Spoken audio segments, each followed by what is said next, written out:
ഒരു sweet revenge നമുക്ക് പൊങ്ങന് കൊടുക്കാം.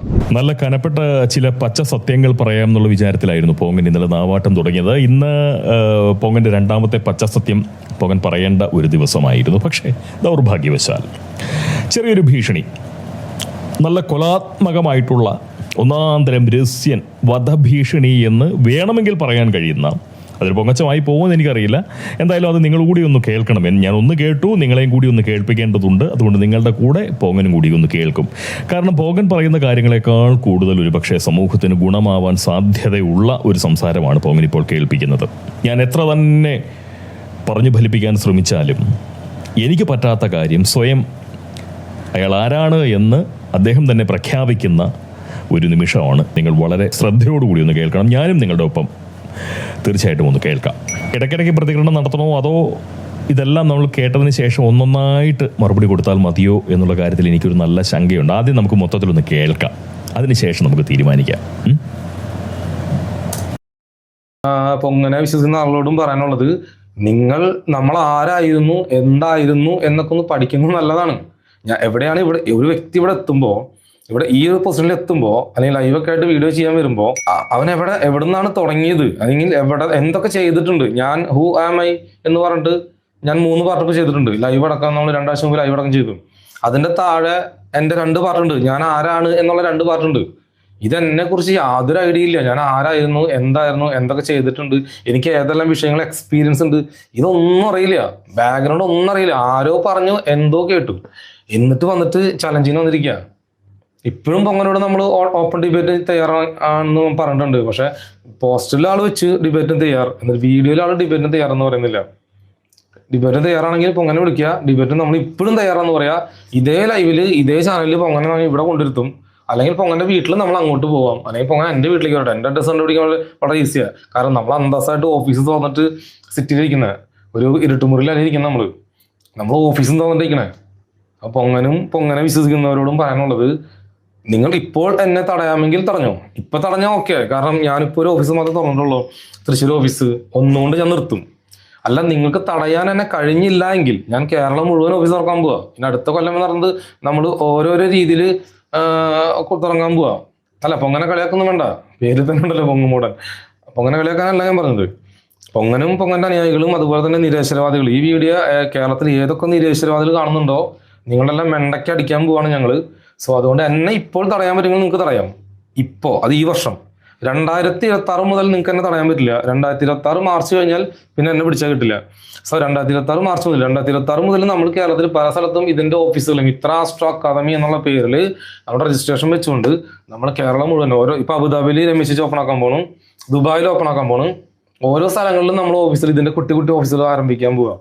അപ്പൊ നിങ്ങളോട് പറയാനുള്ളത്, നിങ്ങൾക്ക് എന്നെ തടയണം, എന്നെ ബ്ലോക്ക് ചെയ്യണം, ഈ അന്ധവിശ്വാസം ഇവിടെ നിർത്തണം എന്നുണ്ടെങ്കിൽ നിങ്ങൾ ഇപ്പോൾ തടയാം. നിങ്ങൾക്ക് അതാണ്. പക്ഷെ പൊങ്ങൻ നമുക്കൊരു എതിരാളിയല്ല. നമുക്കൊരു എതിരാളി എന്ന് പറയുമ്പോൾ നമുക്കെതിരെ ഒരു എതിരാളി എന്ന് പറയുമ്പോൾ നമ്മൾ പറയുന്ന കണ്ടന്റ്, അതായത് പോയിന്റ് എടുത്തിട്ട് വേണം സംസാരിക്കാം. നമ്മൾ കള്ളനാന്ന് പറയുമ്പോൾ ആ കള്ളത്തരം എന്താണ് എന്നുള്ളത് തെളിയിക്കണം. അല്ലെങ്കിൽ പണം മേടിച്ച് പറ്റിച്ചു എന്ന് പറയുകയാണെങ്കിൽ ആ പണം മേടിച്ച് പറ്റിയത് എങ്ങനെയാണ് എന്ന് അത് തെളിയിക്കാൻ ബാധ്യസ്ഥനാണ്. അപ്പോ പൊങ്ങനെ പോലുള്ള ആളുകൾ, കാരണം പൊങ്ങനെ സംബന്ധിച്ച് 2 ലക്ഷം സബ്സ്ക്രൈബേഴ്സ് ഒക്കെ ഉണ്ട്. അപ്പൊ പൊങ്ങനെ വേണ്ടി കുറച്ച് വീഡിയോസ് നമ്മൾ ഉണ്ടാക്കുന്നുണ്ട്. അപ്പൊ പൊങ്ങനെ വേണ്ടി പണി വരുന്നുണ്ടെന്ന് പറയും, ഒന്ന് വെയിറ്റ് ചെയ്യാൻ പറയും. പുലി 10 അടി പുറകോട്ട് ഇങ്ങനെ പോകുന്നത് 100 അടി ഫ്രണ്ടിലേക്ക് ചാടാനാണ് എന്ന് നിങ്ങൾക്ക് മനസ്സിലാവും. സോ നമ്മളെപ്പോഴും റിവെഞ്ച് ചെയ്യുന്നത് അടിച്ചുകൊണ്ടോ തല്ലിക്കൊണ്ടോ തെറി പിടിച്ചുകൊണ്ടോ ആവരുത്. നമ്മൾ നമ്മുടെ പവറിന് കൂട്ടിയിട്ട് വേണം. അപ്പൊ പൊങ്ങനോടും എല്ലാവരോടും പറയാനുള്ളത്, നിങ്ങൾക്ക് ഇപ്പോൾ തടയാമെങ്കിൽ തടഞ്ഞോളൂ, തടയാം നിങ്ങൾക്ക്. കാരണം ഇനി കഴിഞ്ഞ് കഴിഞ്ഞാൽ ഞാൻ ഓരോ ജില്ലയിലും ഓഫീസുകൾ ഓപ്പൺ ആക്കാൻ പോവാ. അപ്പൊ നിങ്ങൾ എന്ത് ചെയ്യും? അപ്പൊ നമ്മുടെ പ്രസ്ഥാനം, നമ്മുടെ ഈ പറഞ്ഞ പ്രസ്ഥാനം, ഇത്രയും വലിയൊരു സിസ്റ്റത്തെ ഞാൻ ഉണ്ടാക്കി അത് വളർന്ന് വലുതായിക്കൊണ്ടിരിക്കുമ്പോൾ പിന്നെ അത് തടയുക എന്ന് പറയുന്നത് ബുദ്ധിമുട്ടാ. ഇപ്പോ ഒരു ഓഫീസുള്ളൂ,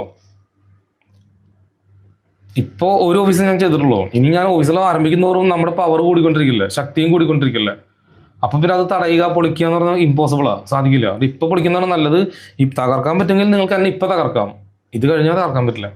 ഓക്കെ, ശരി. അപ്പൊ അങ്ങനെ ആരോ പിരികേറ്റിട്ട് തോട്ടിടാൻ വന്നതാ. അപ്പൊ അങ്ങനെ പിരികേറ്റിട്ട ആൾ ആരാണെന്നും അത് എവിടുന്നാണെന്നും നമ്മുടെ ഓഡിയോ ഒക്കെ എങ്ങനെ ലീക്കായി എന്നൊക്കെ ഞാൻ പറഞ്ഞില്ലേ. ഞാനൊരു നമ്മുടെ എലോൺ മസ്കിന്റെ ഒരു കമ്പനിയുടെ മാനേജർമാര്, ഒരു 25ഓളം മാനേജർമാരുണ്ട്. അപ്പോൾ കമ്പനിയുടെ മെയിലുകളും കമ്പനിയുടെ സീക്രട്ടുകളും ഇങ്ങനെ ഓരോ സ്ഥലത്തേക്ക് പുറത്തേക്ക് പോയിക്കൊണ്ടിരിക്കുകയാണ്. അപ്പോൾ എലോൺ മസ്ക് ഇത് കണ്ടുപിടിക്കാൻ പറ്റുന്നില്ല. 25 പേരിൽ ഒരാളെ എങ്ങനെ കണ്ടുപിടിക്കുന്ന അറിയില്ല. പുള്ളി എന്ത് ചെയ്യുന്നുണ്ടെങ്കിൽ എല്ലാവർക്കും മെയിൽ വിട്ടു. പക്ഷെ ഓരോരുത്തർക്കും മെയിൽ വേറെ വേറെയാണ്. കാണുമ്പോൾ ഒരേപോലെ ഇരിക്കും. പക്ഷെ മെയിലിനകത്ത് ഒരു സ്പേസ് കൂടുതൽ, ഒരു അക്ഷരത്തിന് ഇങ്ങനെ കുനിപ്പ് കൂടുതൽ, ഒരു അക്ഷരം സ്പെല്ലിംഗ് മിസ്റ്റേക്ക്, അങ്ങനെയൊക്കെ ചെറിയ ചെറിയ മാറ്റം ഓരോരുത്തർക്കും ഡിഫറെന്റ് മെയിൽ വെച്ചു. പക്ഷെ വായിച്ചു നോക്കുന്ന സമയത്ത് പെട്ടെന്ന് കണ്ടുപിടിക്കുമ്പോൾ എല്ലാം ഒരുപോലെ ആയിട്ട് തോന്നും. അപ്പോൾ അങ്ങനെ അദ്ദേഹം മെയിൽ വിട്ടിട്ട് ആ മെയിൽ ലീക്കായി. അപ്പോൾ ആരുടെ മെയിലാണ് ലീക്കായെന്ന് കണ്ടുപിടിച്ച് അവനെ കമ്പനിയിൽ നിന്ന് പുറത്താക്കി. സോ ആ ട്രിക്ക് തന്നെ ഞാനിവിടെ ഉപയോഗിച്ചാൽ ഞാൻ ഓരോ സ്ഥലത്തും വ്യത്യസ്തമായിട്ടുള്ള ഓഡിയോസ് കിട്ടു. ഏത് ഓഡിയോ ആണ് പൊങ്ങനെ പോയതെന്ന് മനസ്സിലാക്കിയിട്ട് ഏത് ഗ്രൂപ്പിൽ നിന്നാണ് അത് അവിടെ കള്ളൻ ഇരിക്കുന്നത് നമ്മൾ കണ്ടുപിടിച്ചു. ഇത്രയൊക്കെ നമ്മൾ ചെയ്യാൻ കഴിയുമെങ്കിൽ ഇതൊക്കെ കണ്ടുപിടിക്കാനാണ് പാട്. അപ്പൊ അതൊക്കെ കണ്ടുപിടിച്ചു. സോ അതൊന്നും നമുക്കൊരു വിഷയമേ അല്ല. കാരണം അങ്ങനെ ഒരാൾ ഉണ്ടായതുകൊണ്ട് ഈ പൊങ്ങന്റെ കുറെ പേർക്ക് നമ്മൾ ഇങ്ങനെ ഒരാളുണ്ട് ഇത് അന്വേഷിക്കാൻ തയ്യാറോ കുറെ പേര് കേട്ടോ. പറയാറില്ല ബിരിയാണിന് കൊടുക്കുന്നുണ്ടെങ്കിലും എന്ന് പറഞ്ഞതുപോലെ. അപ്പൊ കുറെ പേര് ഇത് അന്വേഷിക്കാൻ തയ്യാറാവും. അന്വേഷണമാണ് നമ്മൾ യഥാർത്ഥ ദിശയിലേക്ക് കൊണ്ടുപോകുന്നത്. നിങ്ങളും അന്വേഷിച്ചുകൊണ്ടിരിക്കുന്ന ആളായിരുന്നു. അത് അന്വേഷിച്ചിട്ടാണ് നിങ്ങളിവിടെ വന്നത്. പൊങ്ങനല്ല അവനെ കണ്ട് എന്താണ് അവനെ തെങ്ങ് പൊങ്ങൻ അങ്ങനൊന്നും വേണ്ട. തിയറി പഠിപ്പിക്കാൻ നിങ്ങൾ പണം അത് അസ്ട്രോളജി അല്ല അത് വലിയ തട്ടിപ്പല്ലേ. തിയറി പഠിപ്പിക്കാന്ന് പറഞ്ഞാൽ തിയറി പഠിപ്പിക്കാം എന്ന് പറഞ്ഞ് ഞാൻ പൈസ മേടിക്കുന്നുണ്ടെങ്കിൽ നിങ്ങളത് പ്രൂവ് ചെയ്യണം. കൽക്കി അത് പ്രൂവ് ചെയ്യണം. എൻ്റെ വാക്കുകൊണ്ട്, എൻ്റെ ശബ്ദം കൊണ്ടും വീഡിയോ കൊണ്ടും ഞാൻ തിയറി പഠിപ്പിക്കാം എന്ന് പറഞ്ഞിട്ടാണ് പൈസ വാങ്ങിയത് എന്ന് നിങ്ങൾ തെളിയിക്കണം. അത് നിങ്ങളുടെ ഉത്തരവാദിത്തം. ആസ്ട്രോളജി പഠിക്കുമ്പോൾ ഒരു വീഡിയോ അയച്ചു കൊടുക്കും. തിയറി അല്ല നിങ്ങൾ പഠിപ്പിക്കുന്നത്, അത് ഉപയോഗിച്ച് ആസ്ട്രോളജിനെ ഡീകോഡ് ചെയ്തിട്ടുണ്ട്, അതാണ് നിങ്ങൾ പഠിപ്പിക്കുന്നത് എന്നാണ്. അപ്പൊ ഇനി നിങ്ങൾക്ക് ചോദിക്കാൻ എൻ്റെ അടുത്ത് മറ്റുള്ള ആസ്ട്രോളജി പോലെ തന്നെ ഇതും അല്ല, അത് നിങ്ങൾ തെളിച്ച പോരാ. നിങ്ങൾ എൻ്റെ മുമ്പിൽ വരണ്ടേ, നിങ്ങൾ എൻ്റെ അടുത്ത് വരണ്ടേ, ഓപ്പൺ ഡിബേറ്റിന് തയ്യാറാവണ്ടേ. ഒരു ഓപ്പൺ ഡിബേറ്റിന് തയ്യാറായല്ലേ ഡിഫറൻസ് മനസ്സിലാക്കാൻ പറ്റുള്ളൂ. മറ്റുള്ള ഇന്നത്തെ ആസ്ട്രോളജിയും നമ്മുടെ ഈ ആസ്ട്രോളജി നമ്മുടെ ഡിഫറൻറ്റ് എന്താണെന്ന് മനസ്സിലാക്കുന്ന ഒരു ഓപ്പൺ ഡിബേറ്റിന് തയ്യാറായല്ലേ വരുള്ളൂ. അല്ലാണ്ട് ഇവിടെ ഒന്ന് കമന്റ് ഇട്ട് വല്ല കാര്യമുണ്ടോ? നമ്മൾ ഓപ്പൺ ഡിബേറ്റിന് തയ്യാറാവും. ഞാൻ തയ്യാറാന്ന് പറഞ്ഞല്ലോ. ഓക്കെ. അപ്പോൾ കള്ളനെ പിടിച്ച് അതിൻ്റെ ആവശ്യമൊന്നുമില്ല നമുക്ക്. അതിന് ഉദ്ദേശിച്ച ആവശ്യമില്ല. കാരണം പുള്ളിയോട് നമുക്ക് താങ്ക്സ് ഉണ്ട് അങ്ങനെ എത്തിയാൻ സാധിച്ചതിൽ. സോ അതുകൊണ്ട് നമ്മളിനി ഉയർന്നുകൊണ്ടിരിക്കും എന്നറിയും. ഓക്കെ, നമ്മളോട് ക്ലിയർ ചെയ്യാൻ വന്നത്. കാരണം ഇപ്പം അങ്ങനെ പോലുള്ള ആളുകൾ ഇപ്പോൾ വരുന്നതല്ലേ നമുക്ക് നല്ലത്. ഇപ്പോൾ വരുന്നത് അല്ലെങ്കിൽ നമ്മൾ വളർന്നു വലുതിന് ശേഷം ഇത് നമ്മളെ വളർത്താൻ വേണ്ടി ചെയ്യുന്നതാണ് പ്രകൃതി. ഇത് നിങ്ങളുടെ ജീവിതത്തിൽ അപ്ലൈ ചെയ്യണം. നിങ്ങളുടെ ലൈഫിലും ഒരാൾ നെഗറ്റീവ് എന്ന് പറയുമ്പോൾ അല്ലെങ്കിൽ വിമർശനം വരുമ്പോൾ സമയത്ത് നിങ്ങൾ താന്നു പോരുത്. നിങ്ങൾ ബിസിനസ് ആരംഭിച്ചു, നിങ്ങളൊന്ന് ആരംഭിച്ചതിന് ശേഷം നിങ്ങളുടെ വീട്ടുകാർ, ഫാമിലി, നാട്ടുകാർ അങ്ങനെയൊക്കെ വന്നത് നിങ്ങളെ കളിയാക്കും. അത് കളിയാക്കിയത് കൊണ്ടാണ് നിങ്ങൾ ഇന്ന് ഇവിടെ ഇരിക്കുന്നത്. അതിൻ്റെ പവർ അത് തന്നെയാണ്. ഓക്കെ, അതുകൊണ്ട് ഇതൊക്കെ നമുക്ക് കുട്ടികളായിട്ട് മാത്രമേ തോന്നുള്ളൂ. ഇതിലും വലിയ ആളുകൾ ഓപ്പൺ ചാലഞ്ച് വെച്ചിട്ട് വീഡിയോ വിട്ടിട്ട് അവർക്ക് നമ്മൾ ചാലഞ്ച് അക്സെപ്റ്റ് ചെയ്യാൻ തയ്യാറാണെന്ന് പോയിട്ട് പോലും എസൻസ് ക്ലബിൻ്റെ ഒരു മെമ്പറാണ് ഇവൻ. അതായത് നമ്മുടെ കേരളത്തിലെ എസൻസ് ക്ലബിൻ്റെ മെമ്പറാണ്, നിസാരക്കാരൊന്നല്ല. മനസ്സിലായോ? കുറേ വീഡിയോസൊക്കെ ചെയ്തുകൊണ്ടിരിക്കുന്ന ആൾ തന്നെയാണ്, നിസാരക്കാരൊന്നല്ല ഇങ്ങോര്. അപ്പം അന്ന് നമ്മളത് എതിരെ പ്രതികരിച്ചാണ്. പക്ഷെ പുള്ളി ഇപ്പം ചെയ്തുകൊണ്ടുണ്ടോ ഇല്ലെന്ന് ആർക്കും അറിയില്ല. അതാണ് സംഭവം. നിതിൻ CP ചന്ദ്രൻ എന്ന ഗ്രഹം ഇല്ല എന്ന് പറഞ്ഞിട്ട് നിങ്ങൾ ഭൂമിയുടെ നീളാണ് ചന്ദ്രൻ എന്ന്. അതായത് ബുദ്ധി വേണം. ബുദ്ധി ഇല്ലായ്മ തെറ്റല്ല, അത് അലങ്കാരമായിട്ട് കൊണ്ടു നടക്കരുത്. ഓക്കെ, അതാണ് പ്രശ്നം.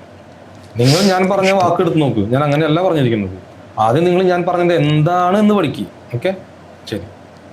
കറുത്ത രൂപങ്ങൾ സത്യമാണ്. പൊങ്ങനെ വെറുതെ വിട്ടേക്ക്, ഉയരങ്ങൾ കയറാണ് ചവിട്ടുപടിയായി കരുതുക. അല്ല, പൊങ്ങനെ വെറുതെ വിടണം അങ്ങനെ വേണോ? വെറുതെ വിടണോ? പൊങ്ങനെ നമുക്ക് വേണ്ടി എന്തെങ്കിലും ചെയ്യണ്ടേ? ചെറുത് ഒരു സ്വീറ്റ് റിവെഞ്ച് പൊങ്ങനെ വേണ്ടി നമുക്ക് ചെറുതൊന്ന് ചെയ്യണമല്ലോ. അല്ലാണ്ട് വെറുതെ വിടുന്ന പറയുമ്പോൾ നിങ്ങളെന്ത് ചിന്തിക്കുക, ഉള്ളൂ അവനിങ്ങനെ വർത്താനം മാത്രമേ ഉള്ളൂ എന്ന്. അങ്ങനെയല്ല, ഒരു സ്വീറ്റ് റിവെഞ്ച് നമുക്ക് പൊങ്ങനെ കൊടുക്കാം, തീർച്ചയായിട്ടും കൊടുക്കാം. ഓക്കെ, ശരി. അപ്പം നമുക്ക് ഇന്ന് പുനർജന്മത്തെ കുറിച്ച് എടുക്കാം. സോ പുനർജന്മം ഇത് നിന്റെ പുനർജന്മമായിട്ട് നീ കൂട്ടിയാൽ മതി കൂട്ടാ. ഓക്കെ, മനസ്സിലാക്കി. അല്ല, അപ്പൊ അങ്ങനെ ചെറിയൊരു സ്വീറ്റ് റിവെഞ്ച് കൊടുക്കാം. ആയിക്കോട്ടെ. റിയേറ്റ് ചെയ്യേണ്ട ആവശ്യമുണ്ടോ എന്ന് നിങ്ങൾ ചോദിക്കും. പക്ഷെ അത് നമുക്ക് ഭാവിയിലേക്ക് ആവശ്യം വരും. കാരണം പൊങ്ങനെ പോലുള്ള ആളുകൾ പോലും നമ്മൾ ചലഞ്ച് എടുക്കാൻ നമ്മൾ തയ്യാറാണ്, അല്ലെങ്കിൽ പൊങ്ങനെതിരെ നമ്മൾ സംസാരിച്ചു എന്നൊരു അത് നമുക്ക് വേണമല്ലോ. കാരണം ഭാവിയിലേക്ക് ഒരു മുതൽക്കൂട്ടോ. പൊങ്ങനെ പോലെ ഇനിയും ആളുകൾ വരാൻ ചാൻസ് ഉണ്ട്. എന്നെ വലിയ സംഭവം. നമസ്തേ ചേച്ചി. നമസ്തേ ഗിരിജ. പിന്നെ ക്ലോസ് ചെയ്യും. ഈ സംസാരത്തിന്റെ നമ്മുടെ ഈ വർത്തമാനത്തിലേക്ക് വരുന്നതിന് തൊട്ട് മുന്നേ ഇയാൾ പറഞ്ഞ കുറച്ച് കാര്യങ്ങളുണ്ട്. അതുകൂടി ഒന്ന് കേൾപ്പിക്കണമായിരുന്നു. ഈ അനുകൂലമായിട്ട് സംസാരിക്കുന്ന ആളുകളൊക്കെ തന്നെ ഇയാളുടെ വേണ്ടപ്പെട്ട അദ്ദേഹത്തിൻ്റെ കൂട്ട് കച്ചവടക്കാർ തന്നെയാണ്. ഇതിനു മുന്നേ ഇദ്ദേഹം പറയുന്നുണ്ട്, ഇദ്ദേഹത്തിനെതിരെ ആരോ ഒരു വീഡിയോ ചെയ്തു, അയാളിപ്പോൾ ജീവിച്ചിരിപ്പുണ്ടോ എന്ന് പോലും അറിയില്ല, എന്നെ വെല്ലുവിളിച്ചു എന്നൊക്കെ പറഞ്ഞുകൊണ്ടൊരു കാര്യം പറഞ്ഞിട്ടുണ്ട്. അതുപോലും ഇവൻ്റെ വേണ്ടപ്പെട്ടവർ തന്നെ ആയിരിക്കും. ഇത് ശരിക്കും പറഞ്ഞാൽ മലയാളികളെ ഗംഭീരമായിട്ട് പറ്റിക്കാൻ വേണ്ടി തുടങ്ങിയിരിക്കുന്ന ഒരു തിയറിയാണ് വാസ്തവത്തിൽ. കഷ്ടമെന്നേ പറയാൻ പറ്റുള്ളൂ. നമുക്ക് വിശദമായിട്ടൊന്ന് സംസാരിക്കേണ്ടതുണ്ട്. ഇപ്പോൾ ഇദ്ദേഹം പറഞ്ഞിരിക്കുന്ന എല്ലാ കാര്യങ്ങൾക്കും വളരെ കൃത്യമായിട്ടുള്ള മറുപടി ഞാൻ അദ്ദേഹത്തിന് നൽകിയിരിക്കും. ഭാവിയിലേക്ക് ഒരു മുതൽക്കൂട്ടാവും.